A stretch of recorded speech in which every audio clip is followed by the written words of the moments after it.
Hola a todos, ¿cómo están? Buen día, buenas tardes, independientemente del momento en el que estés viendo esta entrevista.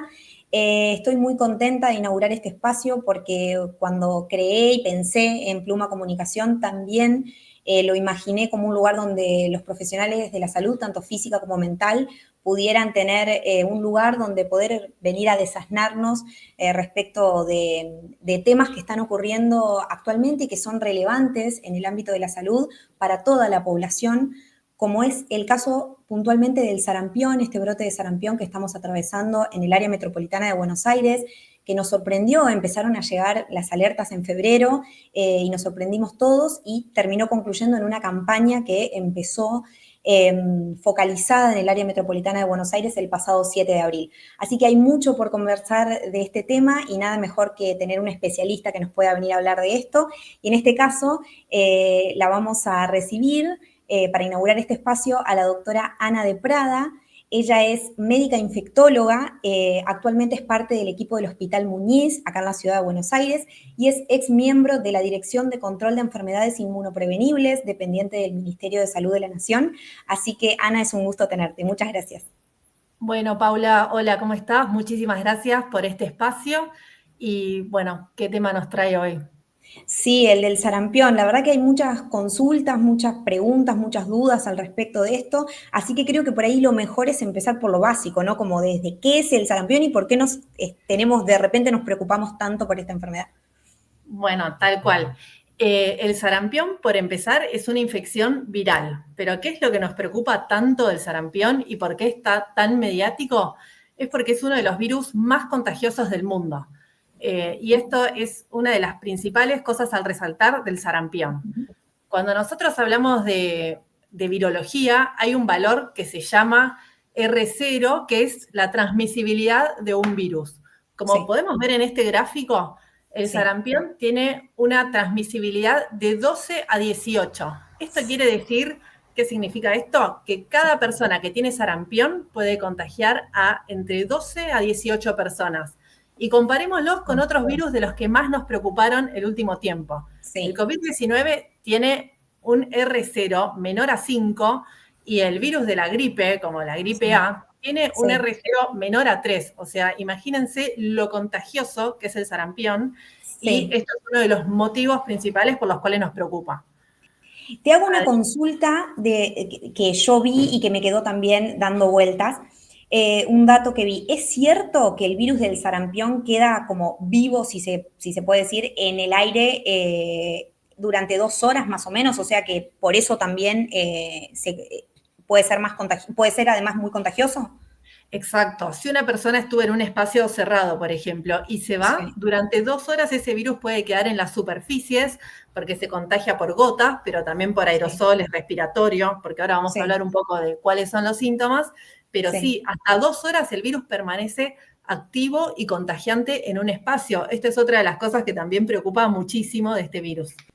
Bueno, para empezar, a ver, el sarampión, los síntomas básicos que tiene Sí, es fiebre a la cabeza, más un exantema, que sería básicamente un sarpullido en la piel, y sí, después tenemos el triple catarro, que es dolor de garganta, tos, mocos por la nariz y conjuntivitis. Estos son los síntomas clásicos del sarampión, sí, pero puede tener complicaciones que son todas potencialmente muy graves, que hay complicaciones inmediatas en el momento del inicio de los síntomas, que es la sí. neumonía, que tiene una alta mortalidad, y la encefalitis viral por el virus del sarampión. Estas son complicaciones que llevan a la internación, además de deshidratación por gran inflamación que da en la garganta y demás. Y después hay complicaciones a mediano plazo neurológicas y a largo plazo Sí, que se pueden instaurar incluso años después de la enfermedad, sí, que son 100% letales, como por sí, ejemplo sí. la panencefalitis esclerosante subaguda, que aparece 7 años después, entre 7 y 10 años después, y que es una complicación letal del sarampión. O sea, Pero como es una infección viral que no tiene tratamiento específico, es muy claro. importante saber que aunque sea una sola persona o dos solas personas las que tengan estas Sí. secuelas, son graves y letales. Así que al ser una enfermedad inmunoprevenible o que se puede prevenir por una vacuna efectiva, tenemos que tener en cuenta que nadie debería llegar a tener estas complicaciones tan graves. No. Quiero hacer foco en algo que dijiste recién. Es una enfermedad que no tiene tratamiento, o sea que no tiene tratamiento específico, dijiste. O sea que Exacto. y encima es una enfermedad viral, o sea que antibióticos para el sarampión, no. Exacto, si una persona se interna para un sarampión grave, por ejemplo, tuvo una Sí, meningoencefalitis por sarampión, un niño sí, menor a 5 años, que son los que más frecuentemente tienen las complicaciones por el sarampión, se sí, interna, no hay ningún tratamiento para hacer más que sostén, hidratación, sostén clínico y demás, pero no hay un antibiótico, un antiviral, un anti-efecto sarampionoso que nos sirva claro. en estos casos. Es esperar a ver qué pasa. Actualmente, ¿qué nos puedes decir de la situación que está? Bueno, vos trabajás en un hospital público de acá de la Ciudad de Buenos Aires, así que nadie mejor que vos para contarnos cuál es la situación epidemiológica acá y sobre todo algo que me preocupa también, que me lo consultaron ahí en la cuenta de Instagram también, ¿qué pasa con los demás distritos, no? Porque ahora estamos en esta campaña focalizada acá en el AMBA, ¿y qué pasa con el resto del país? ¿Tienen que tener cuidado? ¿Tienen que estar en alerta? Exacto. Bueno, por empezar, para contextualizar, Argentina desde el año 2000 no tiene circulación de casos endémicos, ¿sí? Todos Sí, los casos que hubieron desde ese año fueron inicialmente importados desde otro sí, país donde hay circulación viral. Y en el 2016 se obtuvo la certificación de que país libre de sarampión, ¿sí?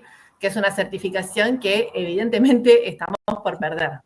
sí, Eh, bueno, ¿qué es lo que está pasando ahora en el AMBA? Básicamente, en el último boletín epidemiológico nacional ya sí, se declararon que hubo 10 casos confirmados en Capital Federal y 8 casos confirmados en provincia de Buenos Aires.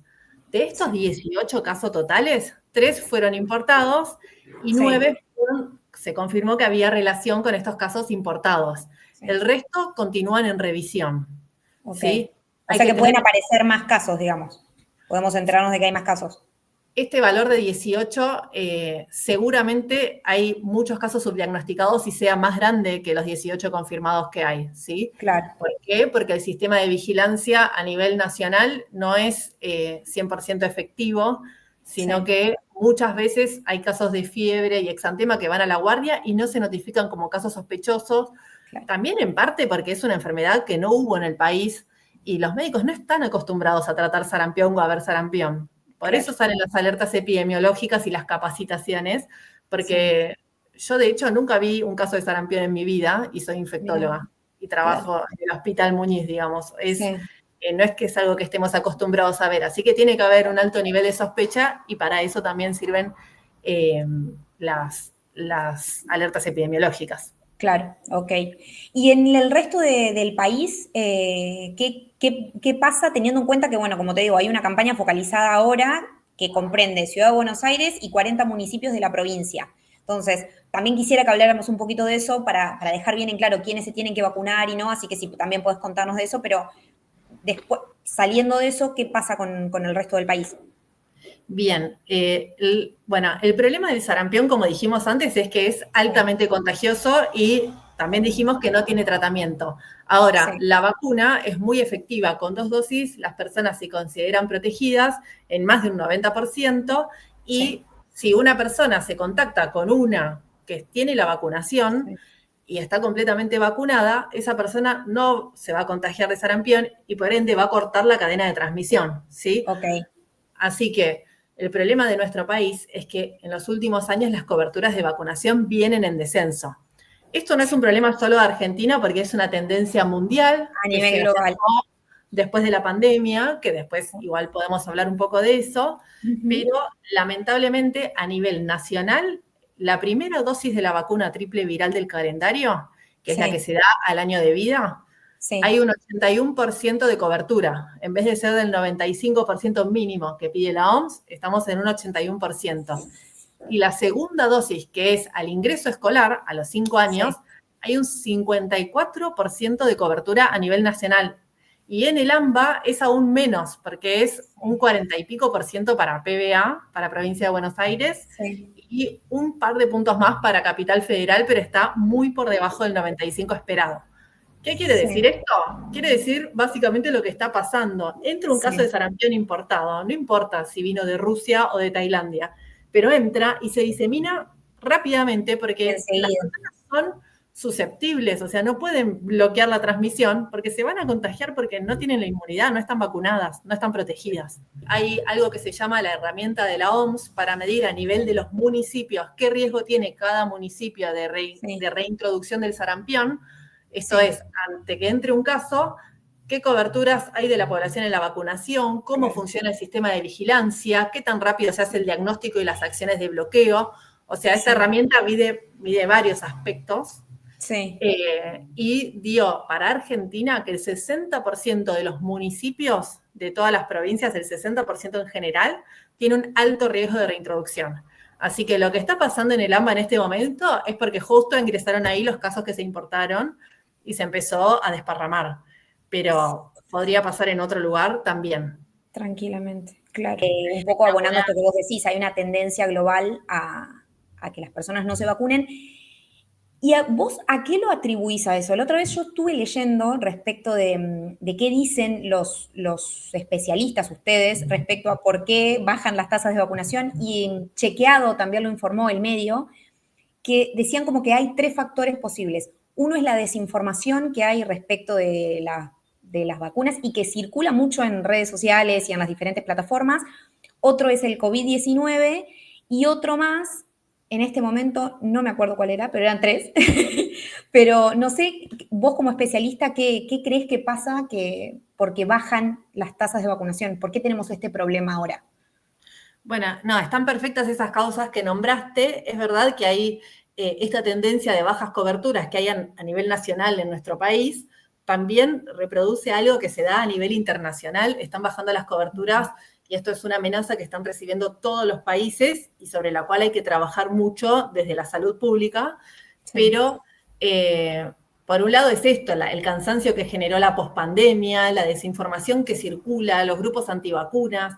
Justo con la vacuna del sarampión hubo hace años un trabajo que había dicho que generaba autismo, que ese trabajo se clasificó como fraudulento, fue rechazado por toda la comunidad científica internacional, se recontra comprobó que esto no era así. Aparte, la vacuna del sarampión es una vacuna antigua, conocidísima, pasó por, como todas las vacunas, por un montón de controles para ser aprobadas por el ANMAT o las agencias regulatorias como la FDA.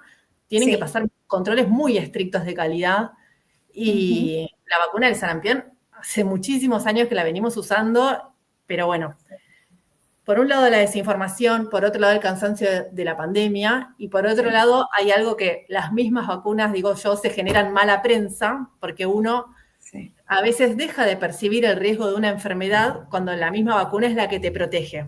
Ese era el tercer punto que no me acordaba, la baja en la percepción de riesgo. Ahí está, me hiciste acordar. Exacto, porque vamos a un caso para salir un poco del mundo COVID, sarampión, dengue. Vayamos a poliomielitis, que es algo que no amenaza a ninguno de mis amigos ni de mis conocidos fuera del ámbito de la medicina. No conocemos a nadie con poliomielitis. Yo solo he tenido pacientes de por ahí tienen 90 años y no caminaban porque de chicos habían tenido poliomielitis. O sea, es algo que a ningún conocido mío le pasó. Y uno dice, bueno, no, está en Medio Oriente, no pasa nada. A nadie le pasó porque tenemos coberturas de vacunación en el país, porque existió la vacunación, porque se erradicó la circulación en el país de poliomielitis, que es una enfermedad que generaba parálisis para caminar en los niños, en menores de 15 años. O sea, es no grave, gravísima, quedan secuelados de por vida. Y como a mí no me pasó, a ningún amigo, primo, conocido le pasó, no hay percepción de riesgo, por ejemplo, en gente de nuestra edad que nunca vivimos con la poliomielitis, de que existe eso y de que no percibimos ese riesgo gracias a que la vacuna existió y que se cortó la circulación en el país. Pero bueno, lo que pasa con las coberturas de la vacuna del sarampión también pasa con la vacuna de poliomielitis y con otras del calendario, así que el riesgo de reintroducción también está vigente.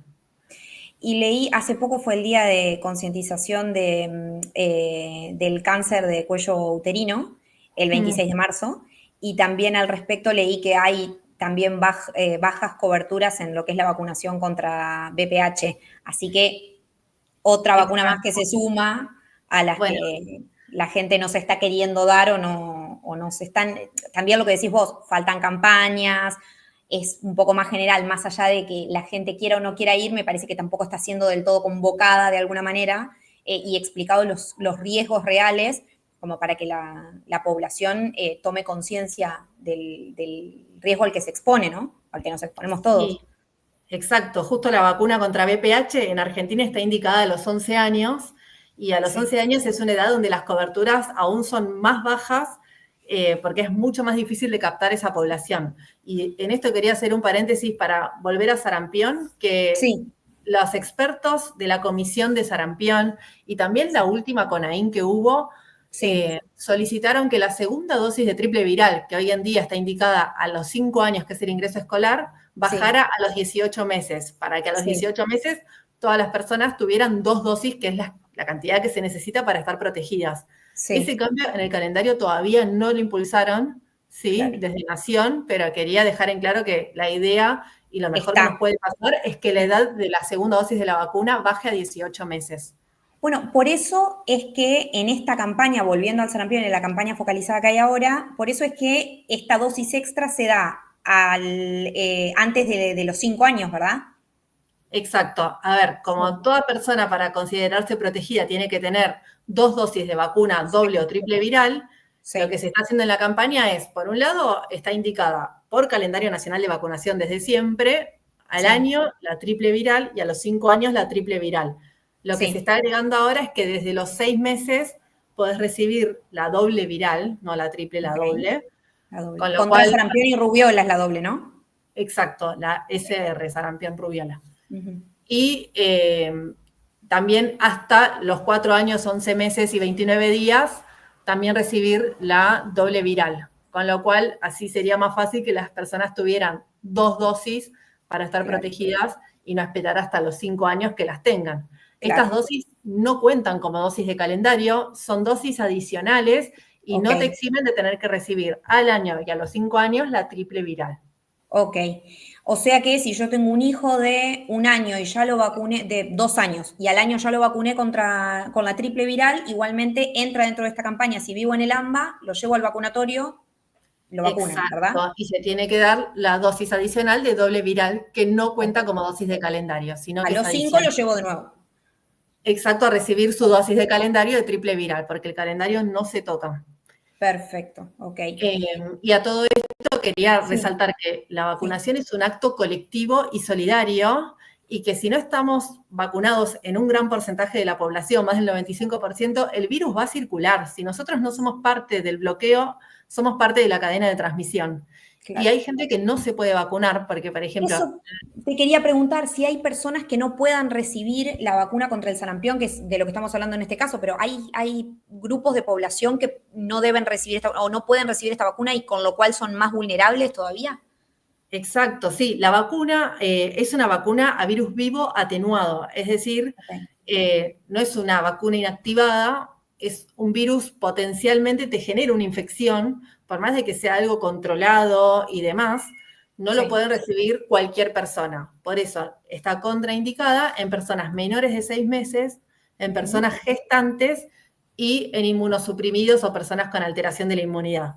ujú. Son personas que no se pueden vacunar, así que si el resto de la población no estamos vacunados, no los estamos protegiendo a ellos, Claro. con lo cual, como en todo el resto de las enfermedades, vacunarse es un acto solidario y colectivo y hay que pensarlo en forma de rebaño. Teniendo en cuenta ese panorama en el que nos encontramos ahora, ¿cuál sería tu mensaje final para las familias, para todas esas mamás o papás que pueden estar escuchando y les da miedo llevar a vacunar a sus hijos y piensan, no, pero si lo vacuno se va a enfermar y va a estar mal y va a tener síntomas y qué voy a hacer? O sea, ¿qué mensaje le das a toda esa gente de tranquilidad para que, bueno, para que refuercen la protección, ¿no? Bueno, repetir primero que nada que las vacunas son seguras, que esta vacuna es conocidísima, pasó por muchísimos controles de calidad, está aprobada por el ANMAT. Las vacunas todas en general para ser aprobadas tienen que ser vacunas seguras y que a lo sumo Ujú, causen efectos adversos locales como inflamación, dolor o un día algún registro febril durante el día de ujú, la aplicación, que es normal por la reactogenicidad, porque son claro. vacunas que están generando inmunidad frente a un patógeno. Pero los Ujú, efectos adversos graves son infrecuentísimos ujú, y muchísimo más grave es tener o la enfermedad circulando o la enfermedad uno mismo. Así que vacunarse es la mejor opción. Las vacunas demostraron costo-efectividad a lo largo de todos los años que se aplicaron y es la medida más costo-efectiva a nivel sanitario. Sí. Y lamentablemente tienen esta mala prensa por bajar justamente ellas la percepción de riesgo de lo efectivas que son, pero realmente han salvado millones de vidas a lo largo de los últimos años, así que les debemos mucho. Sí, bueno, te agradezco mucho, Ana, tu tiempo. Seguramente te vamos a volver a molestar para alguna otra entrevista o comentario, porque la verdad que sos clarísima cuando comunicás. Y para todas las personas que quieran seguirla y que todo lo que informa está buenísimo, la pueden encontrar en Instagram como @infectología.en.red. Así que muchas gracias y espero que compartan este contenido porque evidentemente nos falta mucha información a toda la población sobre lo que es salud, prevención de enfermedades y demás, así que espero que lo puedan compartir. Gracias. Muchas gracias, Paula. Buenas tardes.